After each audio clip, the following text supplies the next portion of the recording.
members of the Group of 7 wealthy nations on Sunday announced a ban on imports of Russian gold as the G7 summit in the Bavarian Alps begins under the shadow of the war in Ukraine and consequences, ranging from energy shortages to a food crisis. The move by Britain, the United States, Japan and Canada is part of efforts to tighten the sanctions squeeze on Moscow and cut off its means of financing the invasion of Ukraine more than 4 months into a conflict Russian President Vladimir Putin calls a special military operation. The measures we have announced today will directly hit Russian oligarchs and strike at the heart of Putin's war machine, British Prime Minister Boris Johnson said in a statement. We need to starve the Putin regime of its funding.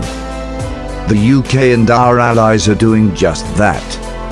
A senior US administration representative said the G7 would make an official announcement on the gold import ban on Tuesday. This is a key export, a key source of revenue for Russia in terms of their ability to transact with the global financial system, the US official said.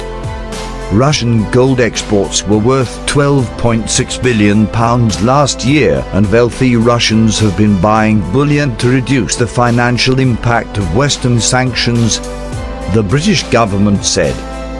As well as the gold import ban, G7 leaders were also having really constructive talks on a possible price cap on Russian oil imports, a German government source said. Message of unity. The 3-day summit takes place against an even darker backdrop than last year, when British, Canadian, French, German, Italian, Japanese and US leaders met for the first time since the start of the COVID-19 pandemic. Soaring global energy and food prices are hitting economic growth in the wake of the conflict in Ukraine, with the United Nations warning of an unprecedented global hunger crisis. Climate change, an increasingly assertive China, and the rise of authoritarianism are also set to be on the agenda.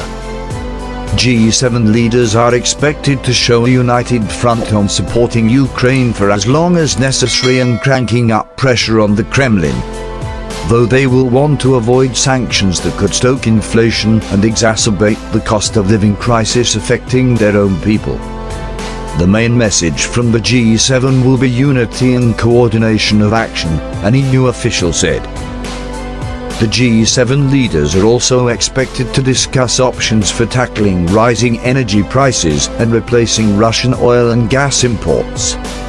The summit also provides an opportunity for German Chancellor Olaf Scholz to demonstrate more assertive leadership on the Ukraine crisis. Scholz vowed a revolution in German foreign and defense policy after Russia's invasion in February, promising to boost the military and send weapons to Ukraine. But critics have since accused him of dragging his feet and sending mixed messages. Global partners. This year Scholz has invited Senegal, Argentina, Indonesia, India and South Africa as partner nations at the summit. The summit must send not only the message that NATO and the G7 are more united than ever, but also that the democracies of the world stand together against Putin's imperialism, just as they do in the fight against hunger and poverty, Scholz told German parliament this week. Many countries of the global south are concerned about the collateral damage from Western sanctions.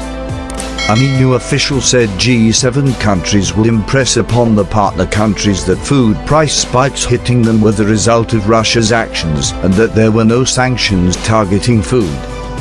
It was also a mistake to think of the Ukraine war as a local matter. It's more than this. It's questioning the order, the post-Second World War order, the official said.